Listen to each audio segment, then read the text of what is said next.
Alhamdulillahirabbil alamin. Bismillahirrahmanirrahim. Assalamualaikum warahmatullahi wabarakatuh. Puji syukur kehadirat Allah Subhanahu wa taala yang telah memberikan rahmat dan hidayahnya kepada kita semua. Salam dan salawat kepada Rasulullah SAW. Semoga teratur kepada para keluarga, sahabat, tabi'in dan kepada kita semua.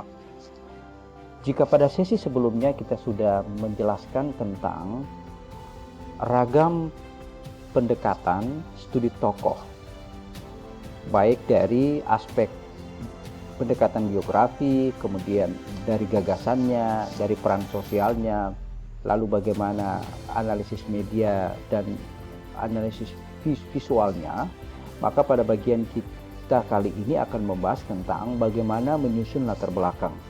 Nah, sebelumnya juga kita sudah membahas apa struktur bagian-bagian yang perlu ditulis pada penyusunan proposal penelitian. Salah satunya adalah pada bagian pendahuluan adalah menyusun latar belakang. Nah, untuk menyusun latar belakang penelitian, tentunya bagian-bagian yang perlu kita dalami pada sesi ini adalah menyusun latar belakang masalah. Nah, untuk menyusun latar belakang masalah tentunya ini menguraikan konteks atau situasi yang mendasar munculnya permasalahan. Nah, tentunya dalam topik studi tokoh apa masalah mendasar dari tokoh ini sehingga tokoh ini perlu untuk ditulis. Kemudian fokus dan subfokus.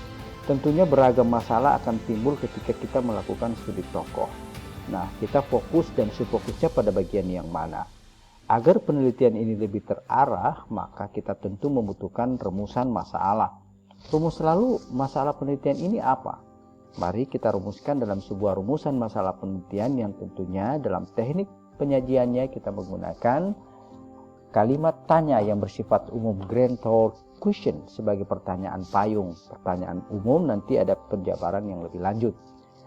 Bagian latar belakang pendahuluan juga memuat tentang kegunaan penelitian, itu baik kegunaan teoritis maupun praktis.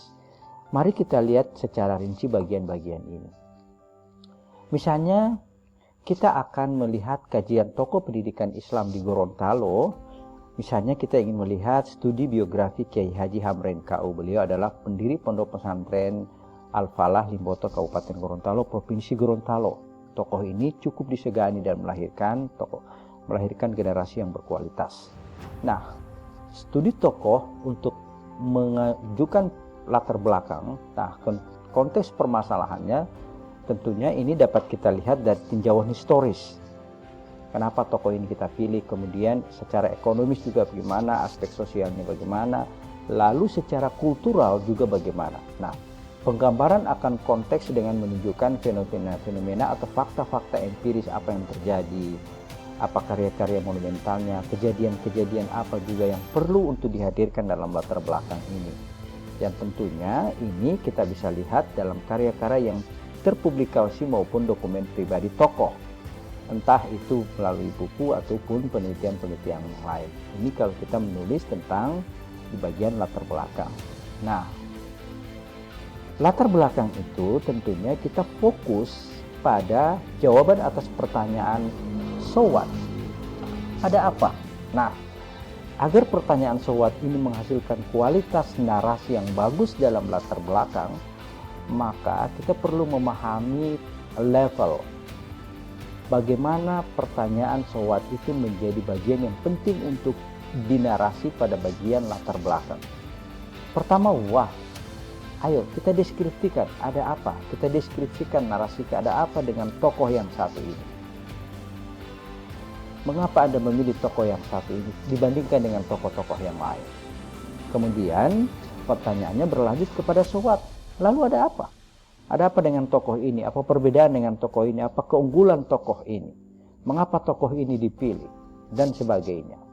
Nah, tentunya ini kita akan membangun sebuah konstruksi pemikiran teori yang bagus.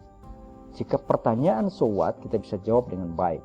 Nah, pada berikutnya adalah now what? Lalu apa? Apa yang kita harapkan dari studi tokoh yang satu ini? Lalu apa kebutuhan? Apa perspektif kita ke depan ketika studi tokoh ini, tokoh yang satu ini kita melakukan studi? Misalnya tokoh yang tadi kita angkat adalah Bapak Kiai Haji almarhum Hamrain KU selaku tokoh pendiri Pondok Pesantren Al-Falah Kecamatan Mimboto Kabupaten Gorontalo. Nah, kalau kita melihat dari judul yang ada, latar belakang masalah yang disusun oleh penulis ini memuat tentang kajian tokoh pendidikan Islam Gorontalo. Dia menggunakan studi biografi. Jadi pendekatannya adalah pendekatan biografi Kiai Haji Hamrain KU. Nah, apa hal menarik yang akan diteliti pada tokoh yang satu ini? Lalu ada apa dengan penelitian tokoh? Mengapa memilih tokoh ini? Lalu sekarang apa yang diharapkan dari penelitian tokoh ini? Kemanfaatannya apa? Nah, ini bagian-bagian yang perlu untuk dinarasi pada bagian latar belakang. Nah, ayo, mari kita jawab pertanyaan kita. Jika Anda sudah mempunyai tokoh yang Anda melakukan studi, entah itu pendekatan studi biografi, kemudian melihat gagasan dan pemikirannya, atau yang lain, maka mari kita ajukan pertanyaan ini, what? So what? And now what? Ada apa dengan tokoh ini? Deskripsikan itu secara jelas, apa, mengapa, di mana, kapan, dan bagaimana, lalu untuk apa tokoh ini Anda teliti. Deskripsi yang jelas tentang tokoh di bagian latar belakang akan memudahkan Anda menyusun tahapan penelitian selanjutnya. Sebab pijakan awal dari sebuah usulan proposal tentang latar belakang, Anda memilih tokoh ini menjadi kuat. Sehingga pada bagian-bagian selanjutnya Anda semakin kukuh dalam menarasikan dan mengargumentasikan tentang usulan proposal saudara. Ini pertanyaan-pertanyaan penting. Nah, pada bagian latar belakang tentunya teknik penulisannya kita bisa menulis sebuah harapan. Mestinya tokoh ini menjadi bagian yang perlu teladan bagi generasi berikutnya. Ini berisi tentang harapan-harapan. Karena idealnya latar belakang masalah itu memuat tentang dasain dengan dasolid. Apa harapan Anda tentang tokoh ini? Kemukakan regulasi-regulasinya. Lalu apa fakta-fakta sekarang? Jadi terdapat fakta lapangan berbasis data dan fakta. Ada fakta yang dikemukakan, ada harapan yang dikemukakan dengan tokoh ini, ada deskripsi tentang tokoh ini. Ini dijelaskan pada bagian latar belakang masalah. Pada bagian yang lain, latar belakang masalah, teknik penyajiannya tentu berbeda-beda. Kita bisa menggunakan teknik pendekatan induktif maupun teknik pendekatan deduktif atau perpaduan keduanya. Nah, Anda bisa mengajukan pernyataan yang sifatnya umum tentang informasi studi tokoh, lalu Anda mengerucut pada studi tokoh tertentu. Misalnya pada contoh proposal ini adalah yang kita sangat sayangi dan banggakan adalah Kiai Haji almarhum Kiai Haji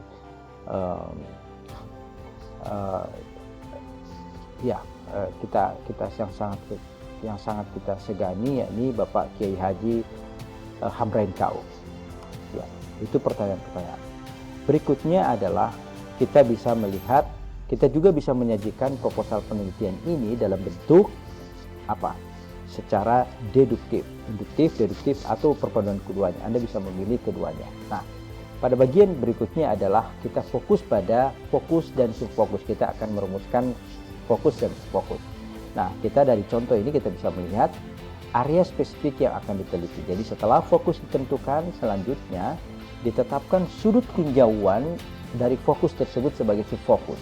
Nah, subfokus akan memperjelas dan mempersempit area penelitian. Nah, dari fokus penelitian ini fokusnya pada identitas diri keluarga Kiai Haji Hamrain KU, kemudian riwayat pendidikan tokoh, kemudian riwayat aktivitasnya bagaimana, lalu bagaimana gagasan dan karya-karyanya soal pendidikan Islam khususnya di Gorontalo. Nah, pada bagian selanjutnya adalah rumusan masalah. Tentunya ketika Anda berhasil mengidentifikasi fokus dan subfokus akan membawa Anda kepada rumusan masalah yang lebih mudah. Contohnya seperti ini. Jadi bagaimana perbedaannya? Tentunya hanya pada bagian pernyataan dan pertanyaan. Jika fokus dan subfokus ditulis dalam bentuk pernyataan, sedangkan pada bagian rumusan